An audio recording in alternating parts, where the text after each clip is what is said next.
Now to the war in Europe, where the conflict has stretched into the second week of 2023.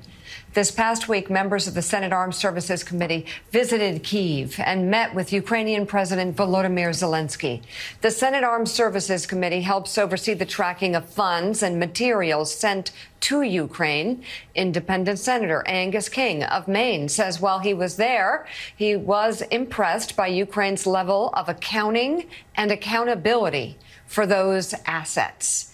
And Senator King joins us now. He's a member of the Senate Intelligence and Armed Services Committee, as we mentioned. Thank you very much for being on this morning. It's good to see you. Happy New Year. Tell us more about your trip. Well, first, I have to say how much I admire Speaker Bowers. America is worth it, is what he said. Boy, that was wonderful and really inspirational.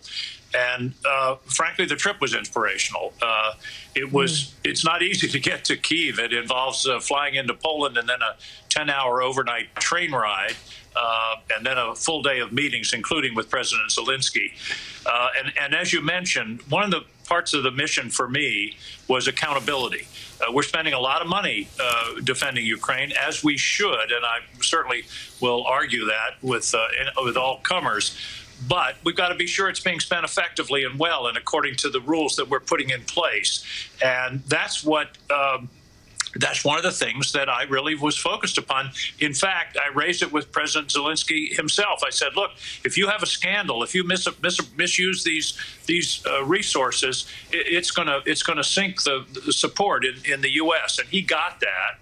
And then we had a later meeting with a lot of their defense officials and government officials. They're doing detailed software. They're keeping track of every spare part that comes into the country. We're sending over an inspector general from the Pentagon this month. So I came away very impressed by the level of accountability that's going on. And people who say, oh, we're wasting this money and it's going to go all these different places, I would urge them to go and look for themselves or to just sit down with people in the State Department and the Defense Department. Accountability is a big part of this project. Senator King, let me ask you about how the war is going itself. As we, from what we see, the reports coming out of the war zone, from the reports we read, it seems to be a tale of two wars. You have the inhumanity, the terror-style attacks, the indiscriminate bombing of civilians by Vladimir Putin. On the other side, you've got the war on the ground, where it looks like Putin's ability to actually win this war is closing. The window is closing by the day. The Ukrainians continuing to strengthen their positions. Tell us what was your assessment as you got back onto that train and coming back to Poland and back to the United States? How is the war going? Well, you put it just right, Joe. There are two wars. One is a brutal trench warfare in the east. It's slow going. There's a town called Bakhmut where there's a huge battle going on. People are dying every day. It is a very tough slog. It's essentially a stalemate right now. Both sides are trying to do something about it. Both sides are trying to move one way or the other. And that's one of the reasons we sent Bradley fighting vehicles as part of this most recent set of support, because that's really what's going on down in that eastern part of the country. The other war is Putin's war on civilians.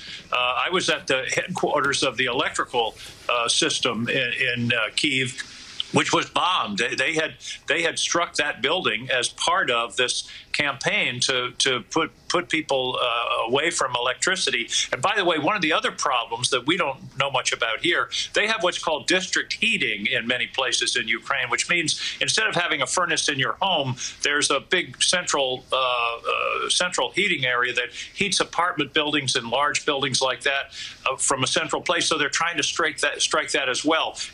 And when we were there, it was very cold. I can tell you that. So it is two wars, and but let me end with this.